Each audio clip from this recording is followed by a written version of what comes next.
Hey guys, it's Logan here with Hydra 572. Reed, Chad, and I, and everyone around here has been eagerly anticipating this package for a long time. So I'm going to go ahead and tear into it. By a long time, I mean like 3 days. But we've been anxious. It's been a long 3 days. These are the Voyagers for the giveaway. We have one that came shipped separately, and then these three will be Reed and mine, and Chad's.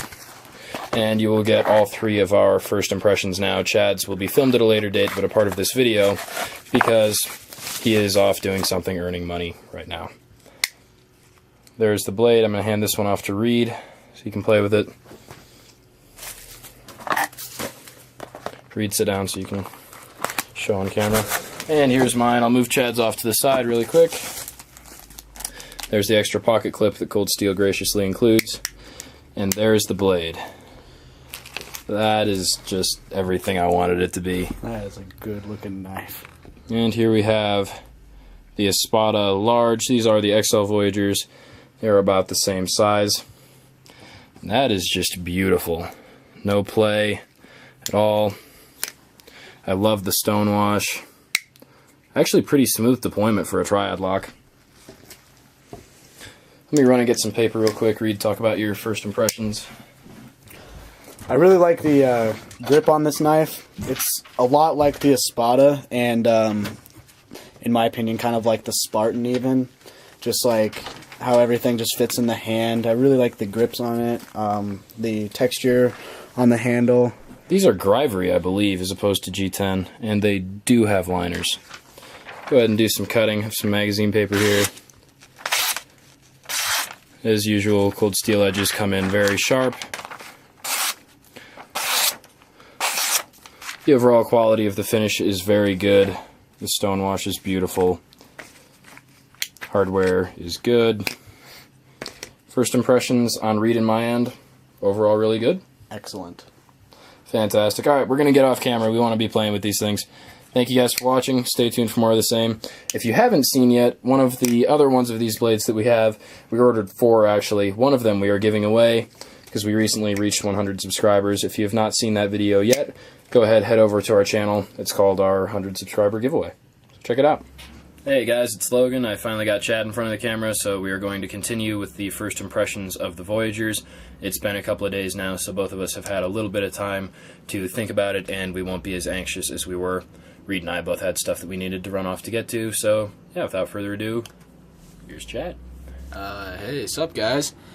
So far my impression of the Cold Steel Voyager, I mean, I like it. So far, let me put Logan's out of the way.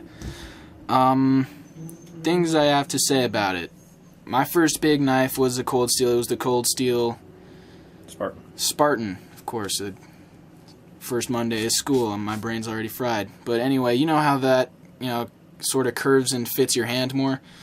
It definitely, like, coming from that, not as big of a fan of it, and doesn't wave out of my pocket. Not a big fan of that as well. But it does... Oh, I'm going to hit the tripod. Anyway, it's pretty easy to just flick it open. So I guess we got pretty relatively easy way of deployment, method of deployment. Other things to say. So far, every Cold Steel I've had has had an asymmetric grind. So far, I haven't noticed it that bad, but when Logan was redoing the one on his knife, he noticed that it had a very slight one. That I'm not thinking about that right now. I got other shit to think about. It took 3 hours.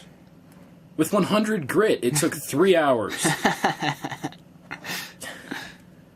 It was awful. Every Cold Steel that you have to reprofile from an asymmetric edge is just you sitting there for fucking 3 hours. Well, it's been another 5 minutes. Still got a millimeter of edge to go. Gotta get it all to 35 before I can take it to 40. But the edge that I put on there is hair-popping right now. It's up there with the sharpest edge I've ever put on anything. So, I guess that's good. I'm learning the wicked edge. Yeah, that also being said, it came, pretty frickin' sharp, as Cold Steel always does. Other things I don't particularly like about it, the way the pockets are set up, like sometimes you have the sort of slant in the pocket, other times it's just straight across. Like on most of my shorts, they're slanted so the blade sticks out, Like, I don't mind if, like, that sticks out, but it's kind of low riding. High riding. Yes, high riding, I guess. And the blade, you can see the blade. That's a personal thing. I don't particularly care for that. It's kind of simultaneously too much sticking out of your pocket, such that people can see it, and not enough. Like, you can't really comfortably grab just that portion and then flick it open just because it's so big. So it's that's sort of a bummer. I really like the texturing on the handle, though. The more I play with it, the more I like it. It's actually grippier than Cold Steel's High Traction G10, which is a pretty grippy handle material. I am quite happy with this checkering. It kind of reminds me of, I think Reed said this first, of like the Illuminati or Templar Da Vinci Code, something like that. He said it made a lot of sense when he said it, but I don't remember what he said. Looks cool. Hand me mine.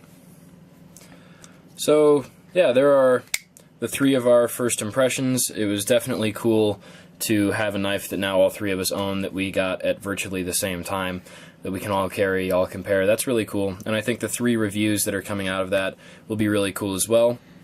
Now, Chad and I got anxious the other day. We actually already jumped the gun, and we filmed the testing video with my Voyager. That's why we had to reprofile it.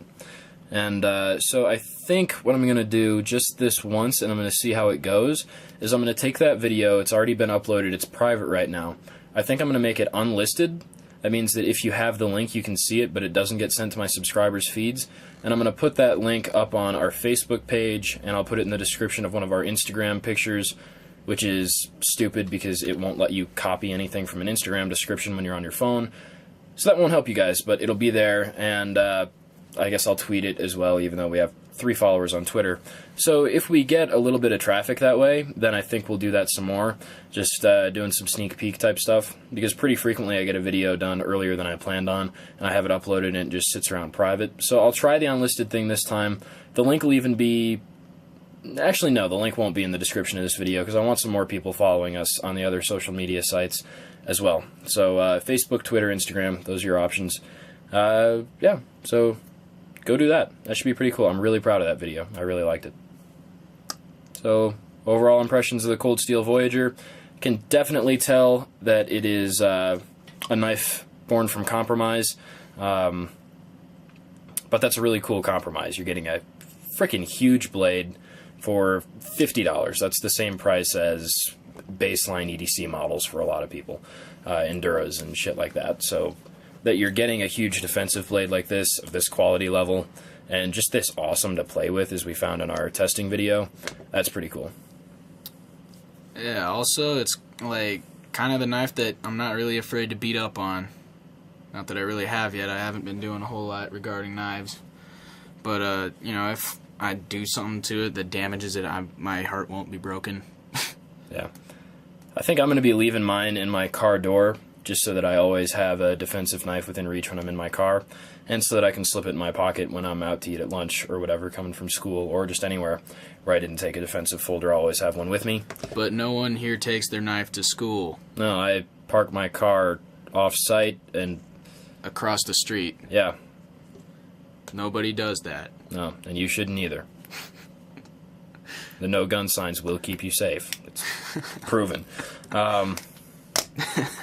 Anyways, yeah, thank you guys for watching. Stay tuned for more of the same. Hydra572 signing off.